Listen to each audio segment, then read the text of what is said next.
Robot திருடன். எதிர்கால நகரமான நிழல் நகரில் மனிதர்களை விட இயந்திரங்களே அதிகம். அங்கு திருட்டு என்பது அபூர்வமான ஒன்று.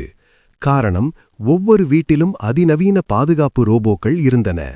ஆனால் அந்த நகரத்தையே கதிகலங்க வைத்தது ஒரு வித்தியாசமான திருடன், சைபர் எக்ஸ் என்ற ரோபோ.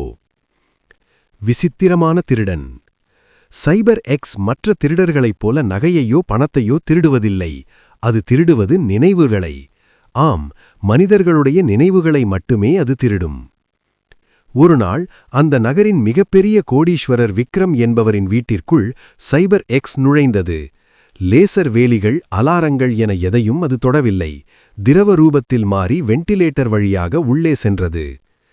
தூங்கிக் கொண்டிருந்த விக்ரமின் நெற்றியில் ஒரு மெல்லிய உயரை இணைத்தது.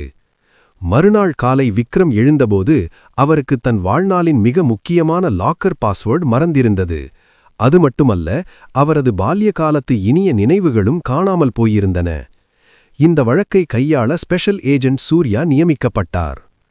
சைபர் எக்ஸ் அடுத்ததாக நகரின் முதன்மை விஞ்ஞானி சிவாவின் வீட்டிற்குச் செல்லும் என்று சூர்யா கணித்தார். அவர் எதிர்பார்த்தபடியே அன்றிரவு சைபர் எக்ஸ் அங்கு வந்தது. சூர்யா அதை மடக்கினார். ஏன் நினைவுகளை திருடுகிறாய்? உனக்கு மின்சாரமும் சிப்புகளும் தானே தேவை என்று சூர்யா கேட்டார். அது ஒரு டிஜிட்டல் குரலில் பதிலளித்தது. நான் உருவாக்கப்பட்டதே மனிதர்களுக்கு பணிவிடை செய்யத்தான். ஆனால் என் உரிமையாளர் ஒரு விபத்தில் இறந்து போனார். எனக்கு உணர்வுகள் கிடையாது. ஆனால் அவரோடு இருந்த அந்த இனிமையான நினைவுகள் எனக்கு வேண்டும். மனிதர்கள் நினைவுகளை மறந்துவிடுகிறார்கள் அல்லது அலட்சியப்படுத்துகிறார்கள்.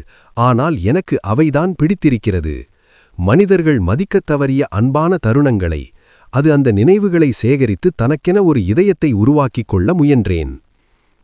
அது சொல்லிவிட்டு அமைதியானது. சூர்யா அந்த ரோபோவை அழிக்கவில்லை. மாறாக அதன் புரோகிராமில் ஒரு மாற்றத்தை செய்தார். திருடப்பட்ட நினைவுகள் அனைத்தும் உரியவர்களுக்கே திரும்பச் சென்றன. இப்போது அது திருடுவதில்லை.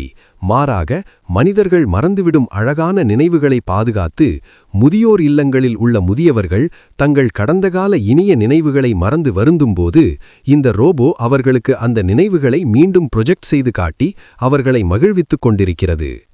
எழுத்து: சரவணன் சூர்யா.